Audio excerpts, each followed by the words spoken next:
This is a brief overview of the Federation police ship. Lessons learned from the Organian conflict and incidents at space stations K7 and K8 led Starfleet to realize that a smaller ship should support the base stations and colonies. Starfleet and the Federation concluded that capital ships could be threatening or even provocative if they frequently patrolled in and around the Klingon neutral zone. The risk also of a starship captain going rogue was a point of contention during these discussions.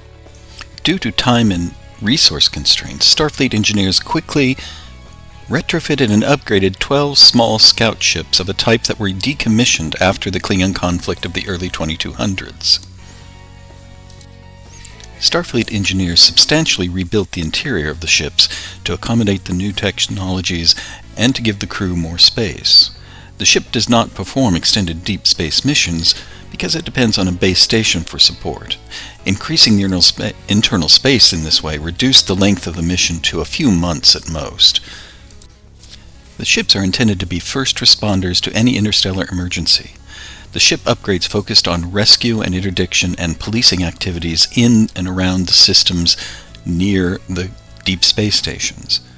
The ships therefore have modest weaponry and defense capabilities to perform these missions, but are not the equal to capital ships.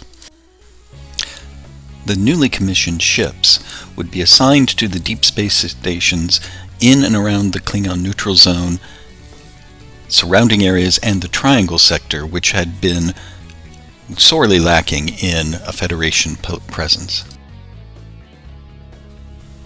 The first police ship commissioned was assigned to base station K9 near Mr. Peabody's planet in the Triangle sector. They received also a first set of cadets specially trained for these police ships and their operations.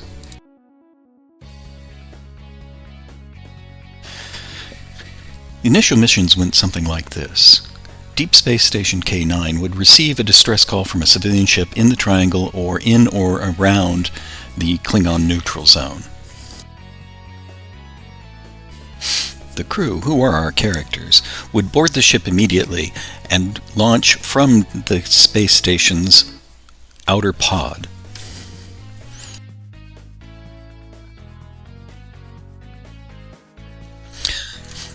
The crew would receive additional information from Governor Fox, formerly Ambassador Fox of the Federation, as the distress signal and scans of the area were conducted after receiving the distress signal. The ship would then warp out from the space station area and make its fastest possible time to the location of the most recent distress signal. En route to the location of the distress signal, the engineering rescue teams and the medical rescue teams would be prepared in the transporter room for arrival at the distressed ship. Upon arriving at the emergency site, the tactical and science teams would analyze the situation and work with the rescue teams to determine the best course of action to minimize loss of life and property damage. When the emergency was resolved, the ship would transport the rescuees and tractor beam any available salvage and return to Space Station K9. Other missions included intercepting smuggling operations and confronting small-scale piracy within the Triangle sector and the neutral zone area. Of course, none of our characters' missions were ever that smooth or that easy.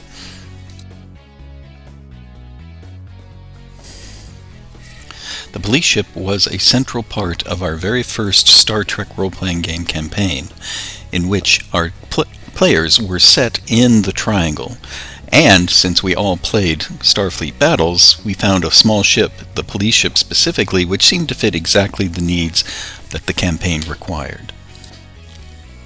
I thank PTrope for his beautiful original series bridge set, and metlesitsfleetyards for their original series Constitution class K9 space station and Strange New Worlds shuttle models.